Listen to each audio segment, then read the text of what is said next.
তাত আনিব। বলছো যাওঁ সুবৰ্ণ দত্ত আহি ওচৰা-ওচৰি হৈছে আৰু সদায়ে বওঁ আৰু পকোৱা বওঁ, এইবোৰ যিকোনো চল্লিছৰ বওঁ, পকোৱা বওঁ। এই বহোৱা সূতাটো অলপমান মেহনতি কৰোঁ লেটিয়াবলৈ, সেইটোকে বৰকৈ এৰি দিছোঁ। এই পকোৱাটো বৈয়ে থাকোঁ।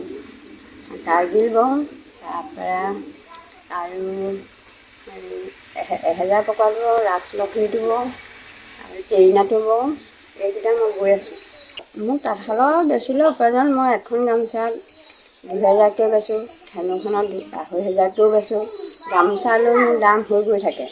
আৰু ৰিহাখনত 800, 900, হয়তো 500টো মই দিওঁ মানুহলৈ। এটাই মানুহক নিদিওঁ, 800 কমে মই নিদিওঁৱে ৰিহা। গামোচাৰো মই 2500, 2000 মই তাৰ কমে আজি 4-5 বছৰ আগৰ পৰা মই বেচি আছোঁ। চাদৰ মেখেলা মই বৰকৈ নবওঁ, যিকেইযোৰ বওঁ ঘৰলৈ বওঁ, সেইকেইযোৰ মই নেবেচোঁ। ঘৰলৈ গৈ আছোঁ। মই খবৰ খাতি নাই পোৱা, কৈছিলোঁ মই ইয়াত এখন উলিয়াইছেহি, তালৈ গৈছিলোঁ। মই বয়স বেছি দেখি মেলা বুলি ক'লে, কোনো ফালৰ পৰা পোৱা নাই। পেঞ্চনটো পাই আছোঁ, কোনো সুবিধাৰ অহাই নাই। মই কিমান দিনৰ পৰা গৈ আছোঁ, স্কুল এৰিবৰ পৰাই মই তাত গৈ আছোঁ। এতিয়া কি বুলি ক'ম আৰু, হয়তো এতিয়া 60 বছৰৰ পৰাই 60 বছৰ হোৱালৈকে গৈয়ে আছোঁ।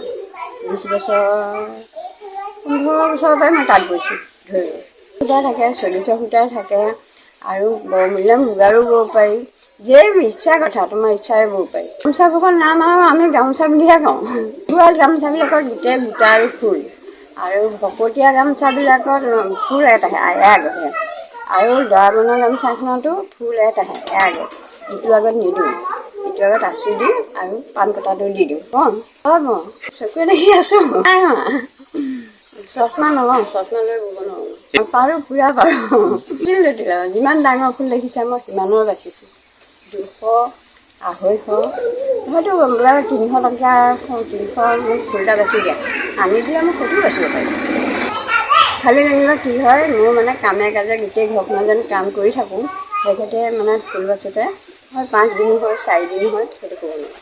এতিয়া এই জুতি তাত বহুত দিন হৈছে মোৰ, কিন্তু মই গামোচাকে ব'ব নোৱাৰিলোঁ বিহুত। বছৰি মই বিহুত 16খন হৈয়ে গ'ল ওচৰত দেখিছে নহয়, 16-17খন এই তিয়নি গামোচাকে বওঁ।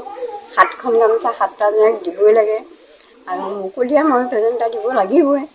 সেই ক্ষেত্ৰে এইবুলি মই বোৱাটো নহ'লে আগৰ বোৱা গামোচাকে মিলাই দিলোঁ। এতিয়া গামোচা বাকচত বেছিকৈ নাই সৰু ফুলৰ। যোৰহাটৰ পৰা বিদ্যাধৰ কলিতাৰ ৰিপৰ্ট, দি নৰ্থ ইষ্ট।